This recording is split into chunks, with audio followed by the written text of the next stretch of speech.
Hare Krishna, everybody. Welcome to today's Srimad Bhagavatam class. Today we are doing Srimad Bhagavatam, Canto 11, Chapter 1, chapter entitled The Curse Upon the Yadu Dynasty. Before we start the class, let us do a simple Mangala Charana. Om Namo Bhagavate Vasudevaya. Om Namo Bhagavate Vasudevaya. Om Namo Bhagavate Vasudevaya. Narayanam Namaskrityam Naram Chaim Narottamam Deving Saraswating Vyasam Tato Jayamidhi. Before reciting Srimad Bhagavatam, which is the only means of conquest over illusion and ignorance, let us offer our respectful obeisance to the Supreme Personality of Godhead, Lord Narayana, onto Narayana Rishi, the supermost human being, onto Mother Saraswati, the goddess of learning, and onto Srila Vyasadeva, the author of Srimad Bhagavatam. Nastaparesha Avadareshu Nityam Bhagavata Sevaya Bhagavate Uttama Sloke Bhaktir Bhavati Naistikihi. By regularly attending Srimad Bhagavatam class and by rendering service to the lotus feet of pure devotees, all that is troublesome to the heart is almost completely vanquished, and loving devotional service unto the Supreme Personality of Godhead, Lord Sri Krishna, who is praise with transcendental song and choice poetry, is established in one's heart as an irrevocable fact. Om Agyana Timirandasya Gyana Gyana Salakaya Chaksuramritanyana Tasmai Sri Guruve Namaha. I was born in the darkness of ignorance, and my spiritual master enlightened my heart with the torch of transcendental knowledge. I offer my respectful obeisance unto him. Nama Om Vishumudaya Krishna Prestaya Putale Srimite Jayapataka Swami Iti Namni Nama Acharya Padainita Ekripa Padaini Gorakadam Dainiragram Tani Jai Sri Krishna Chaitanya Prabhu Nityananda Sri Advaita Gadadhar Sri Vasadi Gaur Bhakta Vranda. Hare Krishna Krishna Krishna Hare Hare Hare Rama Rama Rama Hare Hare. Welcome everybody to today's Srimad Bhagavatam class. Today we are reading from Srimad Bhagavatam, Canto 11, Chapter 1, Text 6 and 7. Swamurtaya loka lavanya nirmuktaya lochanam nirnam grebhistan smaratam chittam padayistan iksatam kriya Achidya kirtim su slokam vitaya hi anjasa nukau tamo naya tarisyantiti aghatsvam padam ishvara. Translation by the disciples of His Divine Grace, A.C. Bhaktivedanta Swami Srila Prabhupada Ki Jai. Translation: the Supreme Personality of Godhead, Krishna, is the reservoir of all beauty. All beautiful things emanate from Him, and His personal form is so attractive that it steals the eyes away from all other objects, which then seem devoid of beauty in comparison to Him. When Lord Krishna was on earth, He attracted the eyes of all people. When Krishna spoke, His words attracted the mind of all who remembered them. By seeing the footsteps of Lord Krishna, people became attracted to Him, and thus they wanted to offer their bodily activities to the Lord as His followers. In this way, Krishna very easily spread His glories, which are sung throughout the world by the most sublime and essential Vedic verse. Lord Krishna considers that simply by hearing and chanting those glories, conditioned souls born in the future would cross beyond the darkness of ignorance. Being satisfied with this arrangement, he left for his desired destination. Purport. According to Sridhar Swami, these two verses indicate that Lord Krishna, having achieved all the purpose for which he had descended, went back to his spiritual kingdom. It is natural that people in the material world hanker to see a beautiful object. In materialistic life, however, our consciousness is polluted by the influence of the three modes of nature, and therefore we hanker for material objects of beauty and pleasure.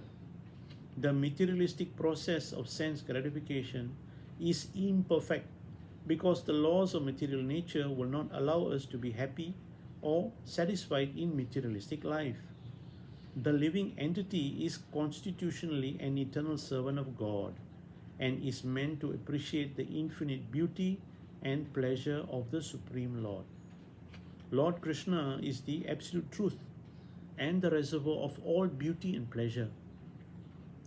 By serving Krishna, we can also share his ocean of beauty and pleasure. And thus, our desire to see beautiful things and enjoy life will be fully satisfied. The example is given that the hand cannot enjoy food independently, but can assimilate it indirectly by giving it to the stomach. Similarly, by serving Lord Krishna, the living entity, who is part and parcel of the Lord, will derive unlimited happiness. The inconceivable Supreme Lord Sri Krishna, by displaying his own true form, freed the living entities from falsely seeking form of beauty other than his form, which is in itself the source of all beautiful things. Simply by seeing his lotus feet, fortunate living beings could distinguish between the ungodly endeavors of the karmis who seek gross enjoyment for their own sense gratification and the practice of dovetailing one's activities with the service of the Lord. Although philosophers perpetually speculate about the nature of God, Lord Krishna directly liberated the jiva's soul from all speculative misunderstanding about him by displaying his actual transcendental form and activities. Superficially, Krishna's personal form, words and activities resemble those of ordinary conditioned soul. Srila Bhakti Siddhanta Saraswati Thakur explains that this apparent resemblance between the Lord's activities and those of the living entities is a merciful concession by the Lord so that the conditioned soul will be attracted to him and become eligible to return to his kingdom for an eternal life of bliss and happiness. By showing his own spiritual form and kingdom to the living entity in a way tangible for them, Lord Krishna drove away from false enjoying attitude and removed their long-standing indifference for his personality. As stated in Bhagavad Gita, if one can understand the position of Sri Krishna as the Supreme Personality of Godhead, one will never again fall into the network of material illusion. Such a fall down can be avoided if one constantly hears about the unique transcendental form and beauty of the Lord from authorized Vedic literatures. Hare Krishna. So this verse here is one of the jewel verses in Canto 11, and here Krishna is explaining that after killing all the demons that were on earth and by way of fighting with wars in Kurukshetra war and very intelligently playing very intelligent politics with personalities like Jarasandha and Sisupala, he used them to kill as many of their friends as possible. After the Kurukshetra war, after killing everyone, Krishna, he thought to himself, okay, I've come and I did my job already. Now it's time for me to move on. But Krishna thought to himself, hey, wait a minute, there is one big problem here. What problem is that? The problem here is that his own family members, the Yadu dynasty, now the Yadu dynasty being so powerful, simply because of being related to Krishna, now they are the burden on Mother Earth. So Krishna thought, see, if I want to go, I must take my family members with me. Okay, and these family members of Krishna, the Yadu dynasty, they are not one or two children. There were millions of them, millions, hundreds of millions of them, all of them related to Krishna.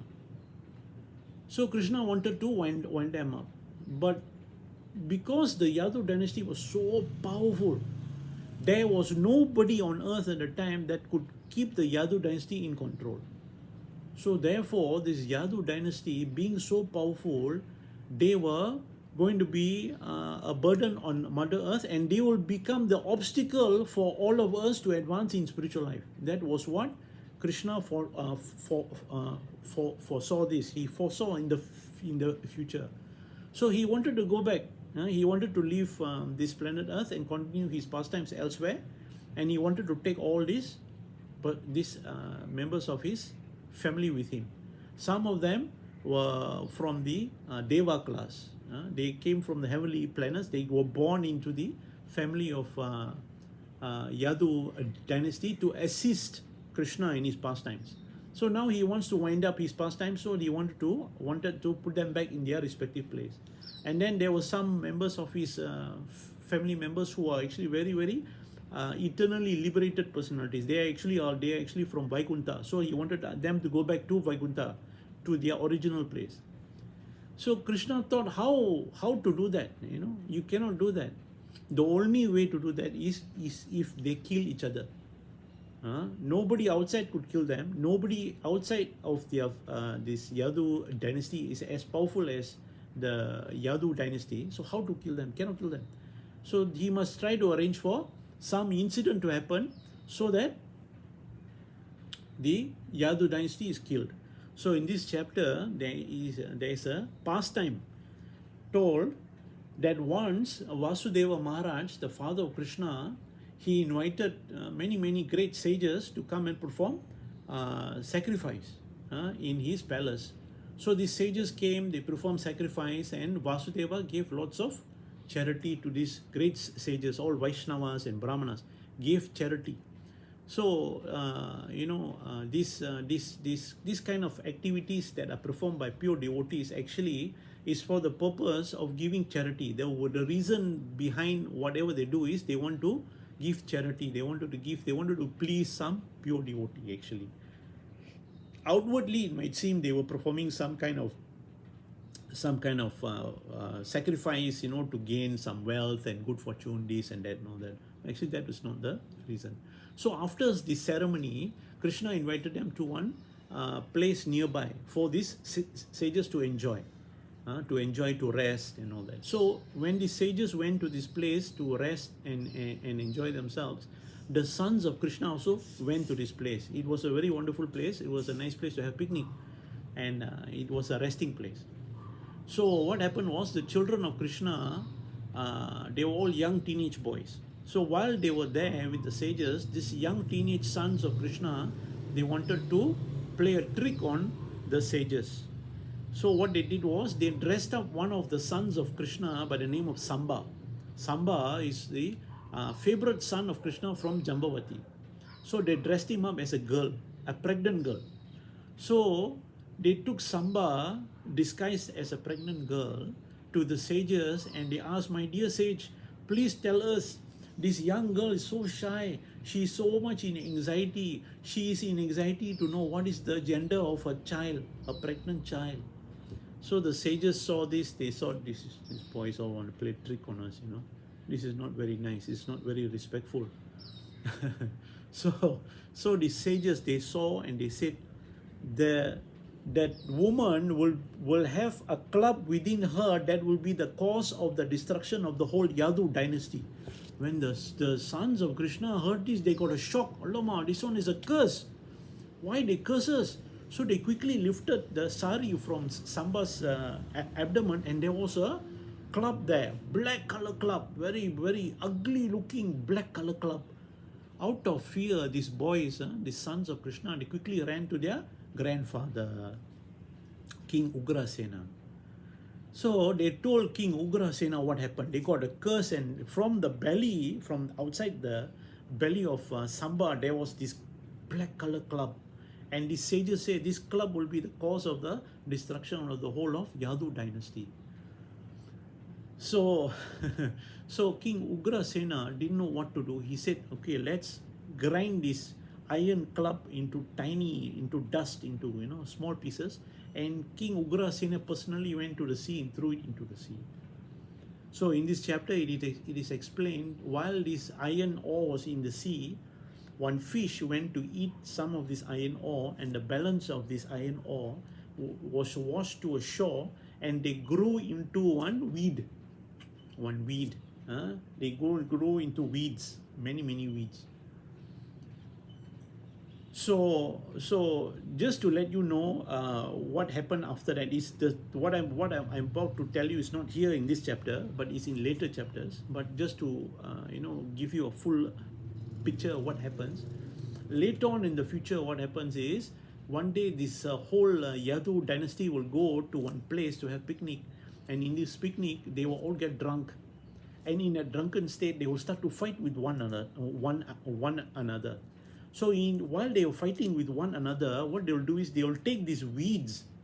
They were growing at the side of the sea, the lake there. They took the weed and they started whacking each other with this weed. Inside this weed is this iron ore that was thrown into the sea by King Ugrasena. So this is how they kill each other. One by one they died. One by one, all the Yadu dynasty, they wiped out each other. Okay, this is how most of them got killed. And then that fish, I don't know if you can remember, that there's one fish that ate the iron ore. This fish was caught by one fisherman. And this fisherman sold this fish to one hunter by the name of Jara. This Jara, when he cut open this fish, he found this iron ore inside this fish. This Jara, what he did was he made a arrowhead from this iron ore. Later on, what happened is this Jara, while hunting in the jungle, will accidentally shoot Krishna in his foot. And with that excuse, Krishna left this material world. So this is what is going on here. So this chapter is very interesting. This chapter is very interesting. The first thing that might come to mind to those who are listening is, number one, why would Krishna want to wipe out his family members? Number one, the reason why I'm saying this is because most people who are family members will ask themselves, which family man out there, which family member, which father, which mother would want to see his own dynasty wiped out? There's none. There's none. Huh? So this is actually very intelligent question. So the answer also must be very intelligent. So the simple way to answer this is to first understand the perspective of Krishna. Our perspective and Krishna's perspective. Our perspective is based on illusion, based on temporary truths. Temporary truth. Krishna's perspective is the absolute truth, and his absolute truth is the eternal truth. Okay, let me explain. Some of you might not understand. So all of us in this material world, whether you're married or you have your family man, or you're a brahmachari, or you're a vanaprastha or a sannyas, no matter where you are, we are under the influence of the illusory energy of the Supreme Lord. This illusory energy of the Supreme Lord is helping us in our desire to enjoy this material world, to become a lord of material nature. So to enjoy this material nature, first of all, we automatically become very envious of those who have what we don't have. Okay, that is the nature of this material world. So when you become envious, what happens is you will think in terms of, oh, this is my family, this is my property, this is my this is my that, this is not yours, you come means I will whack you. So basically, this is the materialistic mentality, materialistic life. Krishna's perspective is every living entity is his child. Every living entity is eternally related to him. Krishna says, Maim Vamso Jiva Loki, Jiva Bhuta Sanatana. This is chapter 15. It's one of the verses that blew my mind. So if you're interested, please check chapter 15 of Bhagavad Gita. Some of the verses there are really fantastic. The title of this chapter is Purushottama Yoga, the science, the science of the Supreme Person. So Krishna is saying in Bhagavad Gita chapter 15 that all these living entity are my eternal fragmented part and parcel. So Krishna, being the supreme father, supreme well-wisher, supreme benefactor, he is thinking in terms of the welfare of all living entities. He does not only think that his family members are his. And for his perspective, this idea of birth and death and all that is a natural occurrence. For it's a natural occurrence, just like the rising of the sun is a natural thing. The sunrise, the sunset is a natural thing. So similarly, when birth happens, it's a natural thing. When there's birth, there's going to be death. So for Krishna, he's thinking in terms of the welfare of all his, all of his children. Okay, so therefore, when he desired his family members to all go back, he is not actually killing them. He is only changing their dress. That is the perspective of the absolute truth.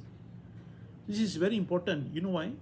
Because all of us, whether we like it or not, at some point in our life, we will have to come and face this reality. The reality that we are facing some kind of challenge. What are those challenges? Those challenges are old age, disease, and death. These challenges will come and face, and then we have to ask ourselves, who am I actually? Why am I so much in anxiety? I don't want to die, but I have to die. I don't want to suffer, but there is disease. I don't want to become old, but there is old age. No, this question all will come. And the only thing that will help you, is the knowledge that Krishna shares with you in Bhagavad Gita and Srimad Bhagavatam. Bhagavad Gita is the philosophy. Srimad Bhagavatam is the practical application of this philosophy by his devotees and his blessing in the form of his pastimes. Just like in the translation here, he says here, his beauty is uncomparable. People who see him, they cannot forget him. In fact, when they see Krishna only, they forget about everything that is lesser reality. You don't have to be in Vrindavan or Mathura when Krishna appeared there. Even in temple today, I've seen many times, people who come to Hare Krishna temple, and when they see our altar, these people, they do not know who is Krishna, who is Radha, who is Chaitanya Mahaprabhu. They have no idea. The moment they lay their eyes on Krishna only, they said, hey, who's that? Who's that boy there? Very beautiful, very handsome boy. These are non-devotees. And they will say, who is this boy? One time, actually, I had a very wonderful experience, one lady came to one temple, and there was a beautiful picture of Ugra Narasimha in Mayapur. It's a photograph, very big photograph. So this lady, first she saw this picture of Lord Narasimha Dev, and her reaction was, hey, why is this God laughing? Lord Narasimha, he's like this, his teeth and his hand is like that, he's like ready to pounce, most people will see this and they will say, oh, very fierce, very, very scary form, very fierce form. But this lady, her reaction was, hey, why is he laughing? So this is how I know this lady is a devotee. This is how you know, you see. So it's a matter of perspective, you see. Krishna's perspective and our perspective is different. So therefore, this desire of Krishna to wind up his pastime and take all his family members back with him is actually a blessing upon all of us. In the purport, Srila Prabhupada explains that Krishna knew that if any one of his family members who are if they are still around,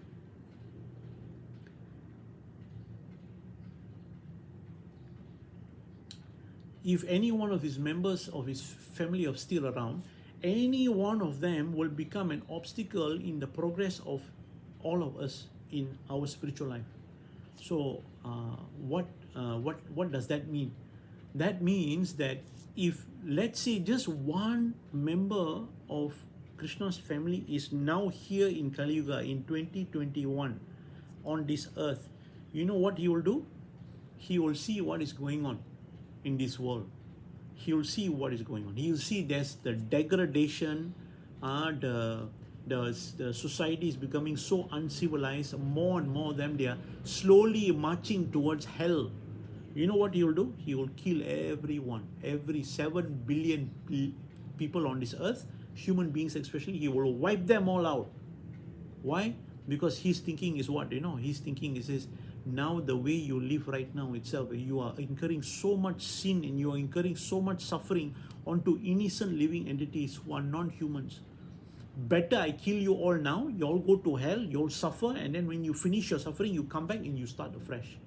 You start new. This is what would happen, number one.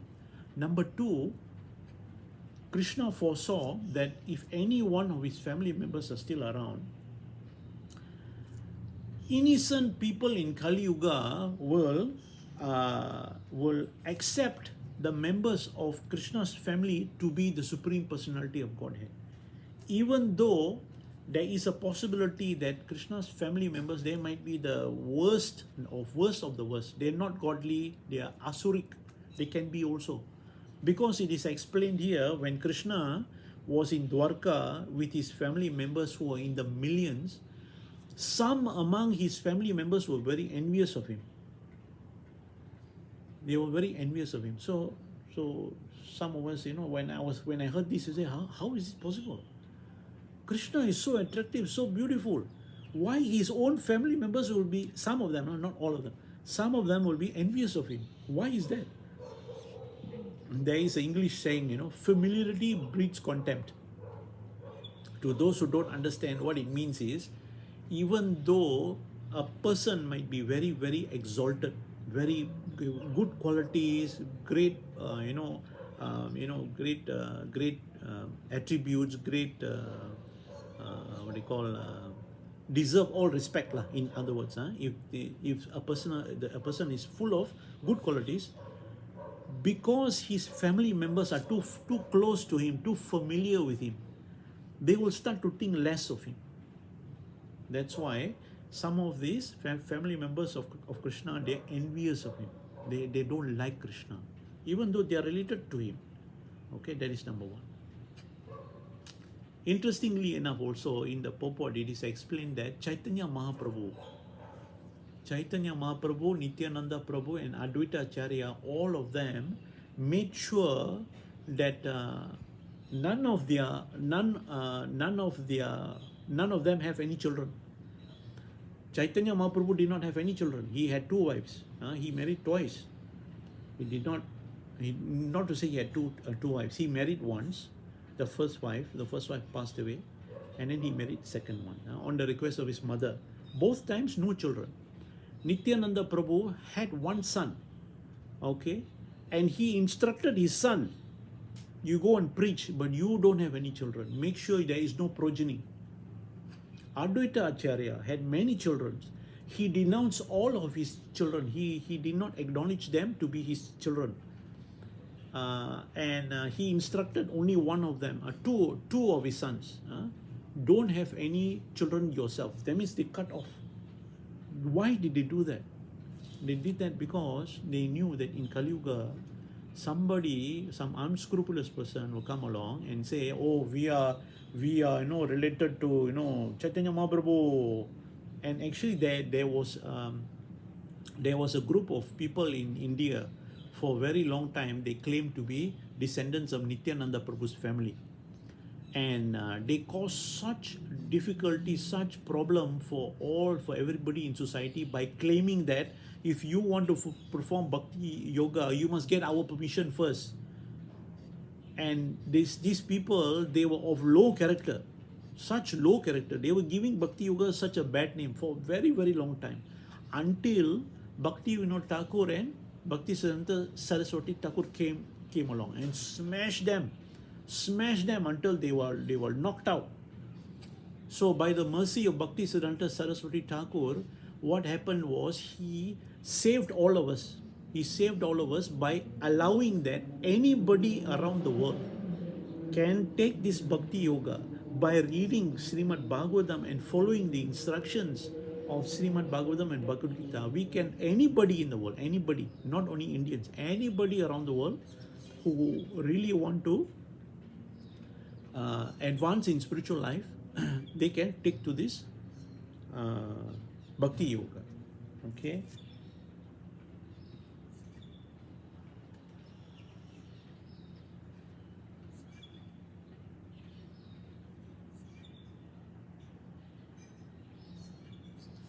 One moment, let me see what else did I miss. Second offense. Okay. Second offense to the holy name, to consider Lord Shiva, Lord Brahma, anyone else equal to independent of Lord Vishnu. This Mayavadi philosophy also. The Lord is equal or under the control of his external energies.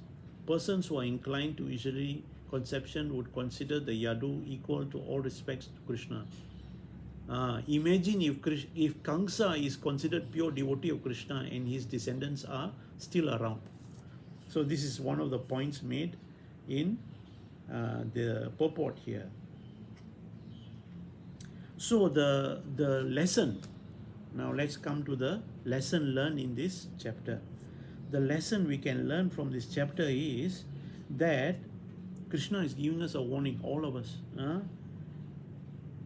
He's giving us a warning to those who are under the illusion that we can make some kind of permanent arrangement in this material world. There is no permanent arrangement in this material world. So Krishna is saying here, don't waste your time in trying to make some kind of material arrangements. In Kali Yuga, the most majority of people on earth, they will be all attached to family members. Either they will have their own family, husband, father, mother, they have children, or those who don't have children, they'll be attached to their families. So those who are very much attached to materialistic life, they think the ultimate goal in life is to protect their family, thinking that their family can save them from death. Very interesting. This idea was put across in a very famous movie called The Godfather. This Godfather is about the Italian mafia. The Italians are a very good example of those who are very engrossed in materialistic life. They do anything and everything for their family. They'll murder, kill, cheat people, everything, So these Italian mafias, what they'll do is they'll commit such horrible, horrendous things in life simply with the excuse that they want to enjoy life with their family. They want their family to be protected at all times. So under this idea of protection, they live such sinful lives, and at the end of their life, they hope that their family members can save them from death. Okay, for those of you who have not seen this movie Godfather, you can watch it. It's a good movie to watch, actually. A good example of what not to be. According to Krishna's philosophy in Bhagavad Gita, what not to be. So Krishna explains here in this in Srimad Bhagavatam in many chapters. He said, do not strive for unnecessary accumulation of wealth. Don't over endeavor to accumulate wealth more than necessary or eat more than necessary. Number one. Number two,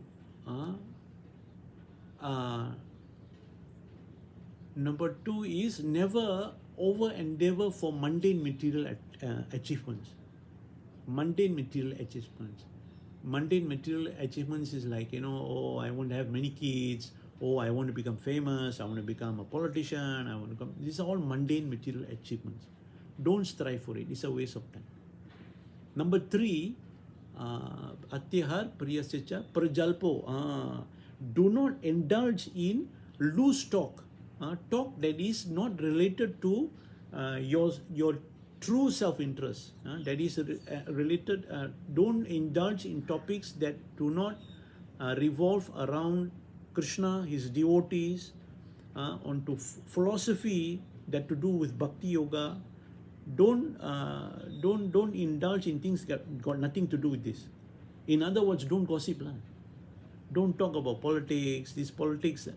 I'm 51 years old now, and since my childhood, I've been reading, what's going on in the world, politics and all that, I seem to see that it's the same thing over and over and over again. And we all human beings, so we don't seem to learn from our past experience. So it's the same thing always, just boring.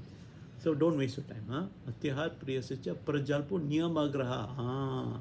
Niyamagraha is very interesting. Don't make a show of trying to be very pious or very holy.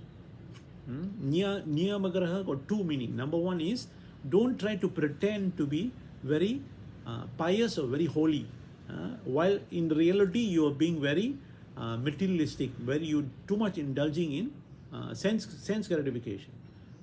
That is the first interpretation. The second interpretation is, do not neglect the rules and regulation, especially in Bhagavad Gita and Srimad Bhagavatam. Don't neglect, don't ignore. Live a human being's life. Don't live an animal life. Live a human being's life. Atihat priyasya prajapo niyamagraha jana sangha. Don't associate with those who are interested in wine, women, and money. Those who are worldly minded people, don't associate with them. Why? Because the most powerful principle of change is association. If you want to become a thief, you go and find a thief. Matter of time, and you also will become a thief. You want to become a millionaire, go and find a millionaire. Matter of time, money, you will become a millionaire also. You want to become a pure devotee of Krishna, you go and find a pure devotee of Krishna. Just by associating with such a pure devotee, you yourself will become a pure devotee. So this is the power of association. Atyahar priyasya parajalpo niyamagra janasanga laulyam cha. Laulyam cha. Laulyam cha is, don't be greedy for mundane things. Don't be greedy, don't be envious, don't indulge in greed and anger and envy. Don't indulge. There is a group of people in this world today, they are generally known as materialists. Their philosophy in life is, greed is good, anger is good, envy is good. Why? Because these three things help you get what you want in life. That is their philosophy in life. So Krishna is saying here, don't indulge in this kind of, don't be greedy for mundane material achievements. But it is good to be greedy for associating with pure devotees. It's very, very good. If you want to apply your greed, means this is the way to apply greed. You want to become angry? Be angry with those who take you away from the association of pure devotees. So that is one.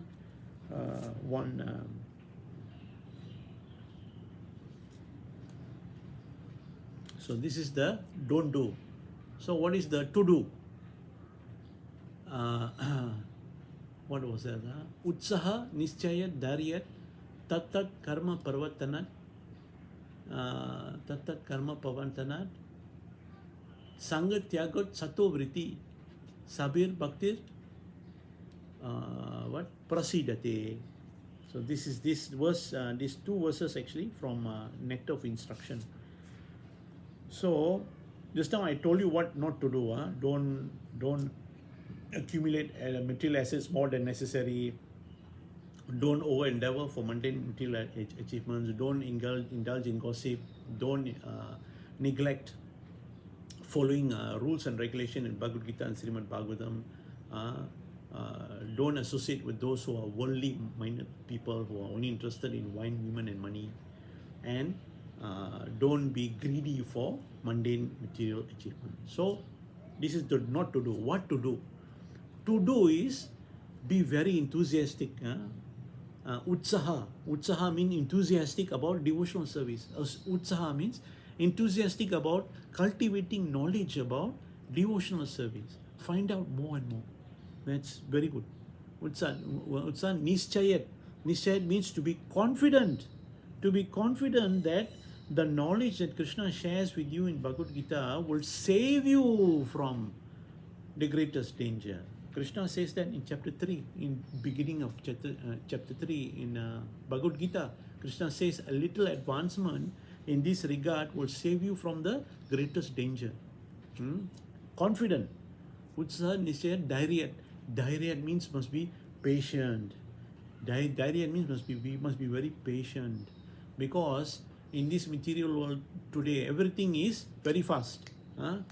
2-minute instant Maggi noodle, fast food, drive in. Now to get COVID jab also can drive in and get a COVID jab, So everything is fast, So this expectation of wanting to gratify your desire as fast as possible can be an obstacle in your progress in spiritual life.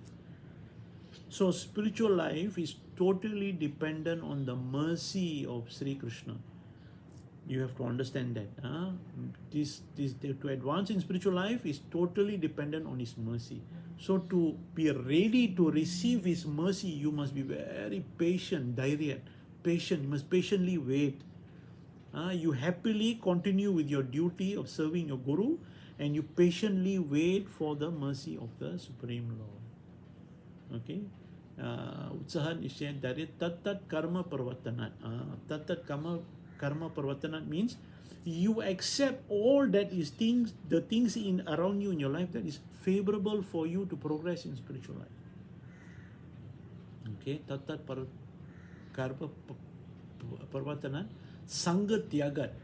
Sangha Tyagat here is you give up the association of those who are not favorable for your progress in spiritual life. This is probably the most difficult thing for most people. Personally, I found it also very, very difficult. But when I put my faith in my Guru and Krishna, I gave up the association of all those persons, my friends. This was when I was young. This was when I was in my late 20s. I saw that, I was not getting ahead. I was not becoming happy being in association of people who are too much engrossed in money, with women, just so much engrossed, Outwardly they seem very happy, ha ha, oh ha. But, I was not happy at all. I was not happy. I was thinking to myself, if I want to follow in their footsteps, I will remain unhappy in my heart until God knows when. So I thought, no, I gave up them. I gave up their association, and I realized it was very difficult. But if you have faith in Guru and Krishna, you can do it on in what they call installment basis. You don't give them up immediately. What you do is you associate with them less and less and less and less. You just you associate with them less and less and less, and you will discover that the less I associate with them, the more peaceful my heart is. I am having some pleasure in my heart. I am experiencing some pleasure. Let me just be happy. Okay, Tat Karma Parvatanat Sangha Tyagat Sato Vritti. This one is actually, for me, is like the greatest blessing by Krishna. Sato Vritti means we follow in the footsteps of those great acharyas. You follow in the footsteps of the great acharyas. I tell you one thing, the progress of spiritual life will depend greatly on your ability to just obediently, with discipline, follow in the footsteps of the pure devotees of the Lord. Just follow in the footsteps. One way of explaining this in a more practical way is the idea of franchise in business. Franchise is a very good idea. Why? Because it is a system created to create money that other people have already used and found it successful. So if you come along and you were to apply this franchise, you just blindly follow it, you'll get the same result what other people have got. So following in the footsteps of the great acharyas is what it means is actually just reading their books, following the instructions that are found in Bhagavad Gita and Srimad Bhagavatam, especially Srimad Bhagavatam. Srimad Bhagavatam is more about application, more about practical application. Bhagavad Gita more on the side of philosophy, which is important because Bhagavad Gita will make you into a very good lawyer lawyers in court, anything happen, any situation happen, they know how to use the principles of law. This one is wrong, this one is right. Oh, how to get out of this? This is the way to do it. Because they know the principle of law. Similarly, for us, if we want to escape from this cycle of birth and death in this material world, we must know the principles that Krishna talks about in Bhagavad Gita. This principle is like our what do you call, our pillars that keep us steady. Life will come, whack you left, whack you right, that you hold on to these pillars that are unshakable. These principles that Krishna talk about, Atma Tattva. Atma Tattva means the principle of the soul. The soul means that for the soul there is no birth or death at any time. If there's no birth and death, what question is there of fear? So if you truly believe that I'm not this body, but I'm the eternal spirit soul, and the eternal occupation of the spirit soul is simply to take shelter of the lotus feet of Sri Krishna and his pure devotees. That is a very strong pillar. Anything can come in life. They can whack you left, right, and center. Everything around you will change. Material nature is they will change. This one will go here, that one will go there, this kalankabod, that kalankabod, everything will happen. But if you hold on to the lotus feet of Guru and Krishna, nothing can shake you. You can see everything clearly. You know what is going on. Because in this material, everything is a repeat. It's repeating. Same disaster, growth, happiness, then disaster, distress comes. And then growth, happiness, same thing. You're not disturbed. You become dhira. You become a sober person. So simply by following in the footsteps, and this following in the footsteps of pure devotees are actually the whole purpose behind Srimad Bhagavatam. Srimad Bhagavatam is really truly wonderful. I hope every one of you, take advantage of Srimad Bhagavatam. I can understand that some of you are, family people, busy, running here, this and that and all that. But this day and age, everybody's got one equipment called smartphone. And this smartphone is with them all the time. This smartphone is smart, to me is smart. Why? Because it has the ability to play to you whatever you want from the smartphone. So on the smartphone, there is websites like ISKCON Desayatri Audio. Please go there. Please go to this website and listen to lectures while you're driving to work, while you're driving home, or while you're in your office. There's nobody in the office, don't know, you're just doing some mundane work over and over again. You just take your phone and just press play. Listen to Srila Prabhupada's lecture in Bhagavad Gita and Srimad Bhagavatam. It is nectar, I'm telling you, nectar. That's what I've been doing for many years. And I'm so grateful, so very grateful to Srila Prabhupada, to Guru Parampara, to his disciples, that they are promoting this with such enthusiasm, despite all difficulties in their life. They are promoting this with their life and soul. I'm truly grateful, and I hope all of you please take advantage of it. So I shall end here. Thank you very much. If you find my lectures nice, kindly please click like below, and if you can, share with others this lecture, and if you can also please subscribe. Thank you very much. Hare Krishna.